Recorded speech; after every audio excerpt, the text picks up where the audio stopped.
Bonjour à tous, pour cette dernière vidéo, nous allons voir toutes les fonctions que nous n'avons pas pu aborder lors des deux précédentes vidéos. Donc on va débuter par le menu contextuel qui est ici. On avait vu la fonction fondue qui permettait de faire des transitions entre des images, entre des vidéos. On va voir maintenant la fonction animée. Alors fonction animée, ça permet en fait de déplacer des éléments. Nous, pour déplacer des éléments, on utilisait les propriétés emplacement de X et emplacement de Y.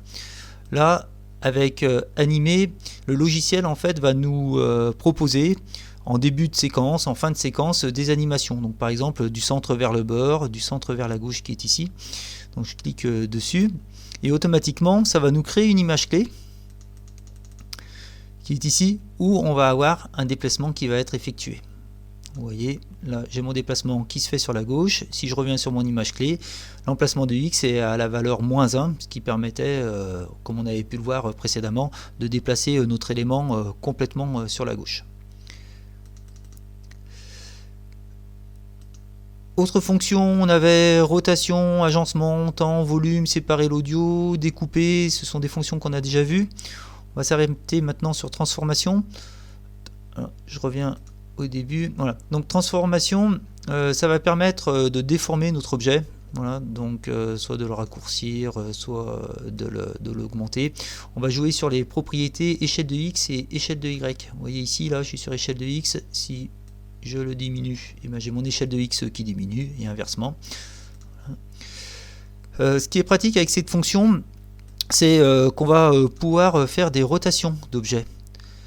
Je clique sur mon smiley ici, je retourne dans transformation, je clique sur mon petit carré et si je le déplace sur la gauche, vous voyez en fait mon objet fait une rotation et je peux faire une rotation de 360 degrés. Alors une rotation de 360 degrés, ça correspond à une échelle de X à de -1. Je reviens au début de mon animation et là vous voyez j'ai mon smiley qui s'anime, qui fait une petite rotation. Autre fonction, affichage, montrer forme d'onde, c'est une fonction qui va simplement s'appliquer sur un fichier son. Donc comme vous voyez ici, là, sur la bulle, je vais vous faire un petit zoom. Ça va montrer l'onde sonore qu'il y a sur mon fichier. C'est représenté en fait par des barres horizontales qui sont ici en bleu. Je vous mets en lecture. Donc on avait des petites gouttes. Donc c'est très pratique parce que ça va nous permettre vraiment de caler un son avec un moment précis de la vidéo.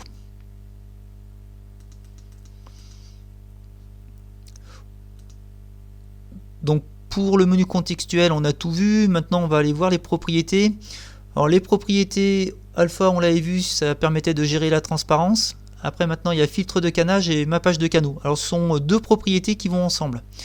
Filtre, quand on parle de canal, c'est un chemin que va emprunter la musique pour aller jusqu'à une enceinte. Vous avez tous entendu parler d'un son stéréo. Un son stéréo, en fait, ça a deux canaux. Un canal qui va aller rejoindre l'enceinte de gauche et un autre canal qui va aller rejoindre l'enceinte de droite. Les sons Dolby Digital, DTS, ce sont des sons 5.1, donc 6 canaux. 2 canaux qui vont être utilisés pour les enceintes avant, 2 autres canaux pour les enceintes arrière, un pour la centrale et une autre pour le caisson de basse. Dans filtre de canal, je vais indiquer quel canal je veux conserver dans le fichier audio que j'ai téléchargé. Et dans ma page de canaux, je vais indiquer sur quel canal, sur quelle enceinte, en fait, je vais envoyer ce son. Quand c'est à -1, je vais conserver tous les canaux. Je ne vais pas faire de distinction, je ne vais pas simplement en garder un, je les garde tous, et pareil pour ma page de canaux. Je vais vous montrer avec un exemple avec un fichier son que j'ai téléchargé qui correspond à un son de pas. Donc au départ de ma séquence, je veux garder tout mon son. Donc ici, il y a une image clé avec filtre de canal -1 et ma page de canaux -1. Donc j'envoie mon son sur toutes mes enceintes. Au bout d'un certain moment, je veux peut-être envoyer mon son de pas simplement sur mon enceinte de gauche. Donc dans ma page de canaux, ici, je vais mettre ma valeur à 0. La valeur 0 en fait correspond à l'enceinte de gauche. Et après, au bout d'un certain temps, si je veux envoyer ce son simplement sur mon enceinte de droite, eh ben, je vais mettre la valeur à 1. On aura ainsi l'impression que le son se déplace de la gauche vers la droite. Autre propriété, raccourcir sur X. Alors raccourcir sur X, ça va permettre de faire du découpage. Donc, je vais vous montrer là sur un petit exemple. Donc j'ai ma télé, je vais vous le mettre un peu plus gros. J'ai ma télé qui apparaît ici avec un texte à l'intérieur. Et je veux que le texte qui est ici, je veux qu'il se déplace sur la droite de mon écran.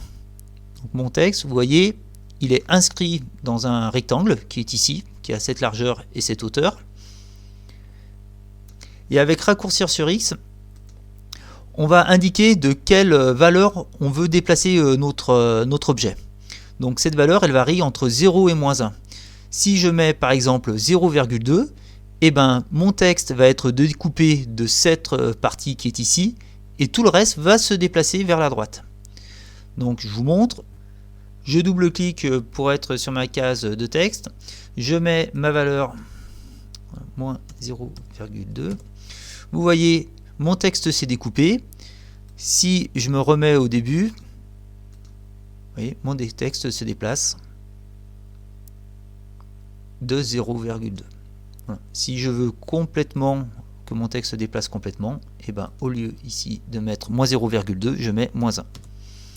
Je reviens au départ, vous voyez, j'ai mon texte qui apparaît en entier et au fur et à mesure se décale de mon écran.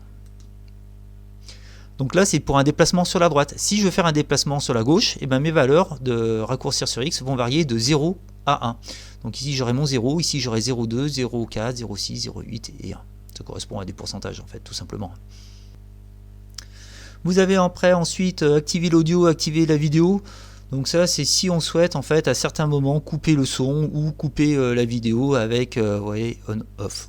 Voilà, ça vous permet, par exemple, de laisser des commentaires à un moment donné. Après, vous avez numéro de la trame. Alors, numéro de la trame, ça va vous indiquer sur quelle image vous êtes. Je vous montre ici. Donc, je me mets sur les deux. Je fais un zoom. Vous voyez, vous avez deux valeurs qui apparaissent. La première valeur, cela vous indique le nombre d'images depuis en fait que votre film a débuté. Et le deuxième chiffre qui est entre parenthèses, ça vous indique le nombre d'images dans cet élément-là. Après, vous avez gravité, ça on les avait vus, emplacement, on a rotation. Alors, rotation, ça va vous permettre de faire une rotation de votre élément, et les valeurs en fait elles vont de moins l'infini à plus l'infini, donc ça va vous permettre vraiment de faire tourner votre objet comme vous voulez. Par exemple, on peut attaquer à moins, on va mettre moins 3000, donc c'est des degrés, et on va aller jusqu'à plus 3000 en très peu de temps. Donc si on lance la vidéo, vous allez voir, vous allez avoir votre rectangle qui va tourner assez rapidement pour faire tous ces tours. Après, vous avez découper X, découper Y qui sont ici. Alors ça va vous permettre en fait de faire un cisaillement sur votre image.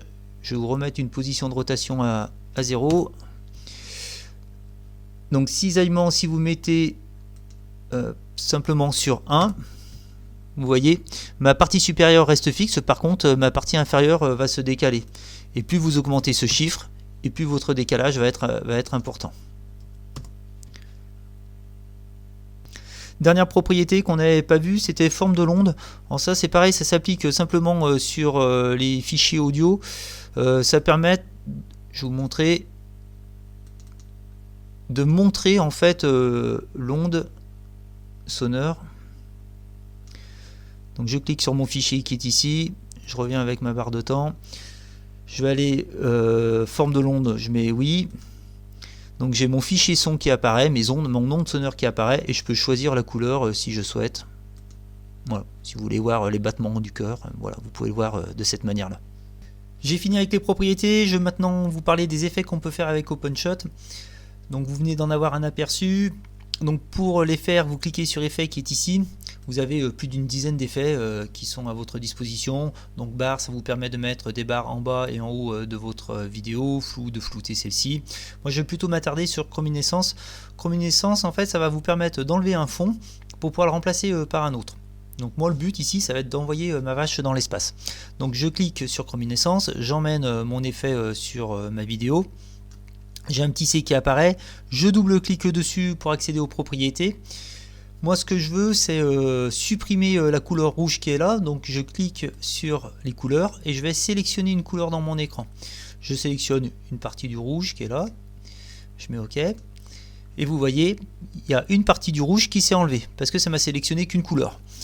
Ici je peux régler en fait plus de rouge, donc c'est-à-dire je vais passer en exagérant du rouge très clair au rouge très foncé.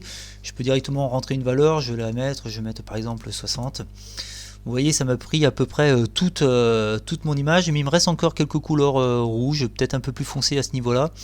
Donc ce que je peux faire c'est que je peux rajouter autant d'effets que je veux, chrominescence, donc je clique dessus et je vais en rajouter un autre, où là je vais aller sélectionner justement la couleur qui est ici. Donc, je clique dessus. Voilà, j'ai un deuxième C qui apparaît, je clique dessus. Pour l'instant, il n'y a pas de couleur qui est définie. Donc je refais la même démarche, je vais sélectionner une couleur à l'écran et je vais aller sélectionner la couleur qui est là-haut. Je mets OK.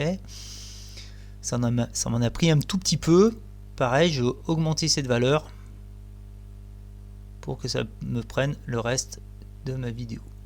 Voilà. Bon là je suis pas parfait, il me reste encore en haut, un peu en bas. Je vais me mettre à 40. Voilà. 45. Je vais me laisser à 45, bon j'ai un petit peu de rouge qui est là, je pourrais redécouper ma vidéo à la limite pour la supprimer. Je vais amener ma vidéo qui correspond à une visite dans l'espace qui est ici. Voilà. Je lance ma vidéo. Voilà, et là j'ai l'impression que ma vache est en train de léviter en fait dans l'espace. Alors c'est très saccadé, mon ordinateur il n'est pas très puissant, mais à la lecture après quand vous exportez votre vidéo il n'y a plus de souci de saccade. Je vais vous montrer maintenant un autre petit photomontage qui ne nécessite pas d'effet mais qu'on voit assez souvent. Je vous agrandis votre vidéo, c'est quand on voit en fait plusieurs personnes en même temps, on voit des clones. Donc vous avez une personne qui est au centre, vous avez une personne, voilà son clone qui est sur la gauche, et une autre personne qui va arriver sur la droite. Et on se demande en fait comment ça a été fait. En fait ce type d'effet est très simple à réaliser. Il y a trois vidéos qui ont été faites. Une première vidéo où la personne est toute seule au centre et qui sera en fond. Une deuxième vidéo qui est faite où la personne se met simplement à gauche et se filme. Et une troisième vidéo où la personne se met simplement à droite et se filme. Et après, avec les propriétés qu'on avait vues, largeur de recadrage, eh ben on va découper, par exemple pour la vidéo 2, on va découper toute la partie qui est ici. Pour la vidéo 3, on va faire l'inverse, on va découper toute la partie qui est ici. Et la vidéo 1, elle prendra tout notre écran. Bien sûr, il ne faut pas que le décor au fond bouge, il faut qu'il soit statique. Et au moins, les vidéos 2 et 3, elles sont en avant-plan. Et vous avez vraiment l'impression que vous avez les trois personnes qui se parlent en même temps. Dernière chose que je souhaitais aborder pour cette vidéo, c'était les titres. Alors on avait vu une manière de faire un titre. On clique sur titre ici. Et vous avez donc différents titres qui vous sont proposés. Je vais vous prendre le coucher de soleil qui est à ce niveau-là. Quand vous cliquez donc sur utiliser l'éditeur avancé, vous allez avoir Inkscape qui se lance. Si vous souhaitez en fait modifier des choses. Donc par exemple sur Inkscape, je vais sélectionner le titre, je vais sélectionner le T qui est ici, je vais lui changer sa couleur, je peux rajouter des formes si je souhaite. Voilà, je peux vraiment modifier, rajouter du texte, écrire un texte complet, c'est comme vous le souhaitez. Vous cliquez sur exporter à ce niveau-là et après vous allez pouvoir aller le chercher dans OpenShot. Vous allez dans le plus ici. Et mon titre il est à ce niveau là, je fais ouvrir. Vous avez votre titre qui est modifié, qui apparaît avec les modifications justement que vous avez apportées avec Inkscape. Dernière chose, le titre, on peut faire des titres animés aussi. Alors les titres animés, c'est les titres que j'utilise en début de vidéo. Moi j'utilise texte fil de fer. Vous voyez, il y a plein d'effets qui sont possibles, c'est assez sympa. Par contre ça prend du temps, c'est à dire que dès que vous allez cliquer sur une animation Cette animation elle est composée de 250 images, donc ça prend un peu de temps selon la vitesse de votre ordinateur. Pour pouvoir faire des titres animés, il faut que vous ayez Blender. Donc vous allez dans Édition, Préférences. Alors Blender, c'est à partir de la version 2.8 que ça fonctionne. Et il faut indiquer en fait son chemin d'accès. Donc vous allez dans Parcourir ici, et puis vous indiquez l'emplacement de l'exécutable. Vous faites pareil aussi pour Inkscape. Inkscape, si vous ne l'avez pas, ça ne vous empêchera pas de faire des titres, par contre ça vous empêchera de les modifier. J'ai terminé avec ces vidéos, j'espère que ça vous a plu, on a vu toutes les possibilités du logiciel, je vous souhaite une bonne journée et amusez-vous bien à faire des petits montages.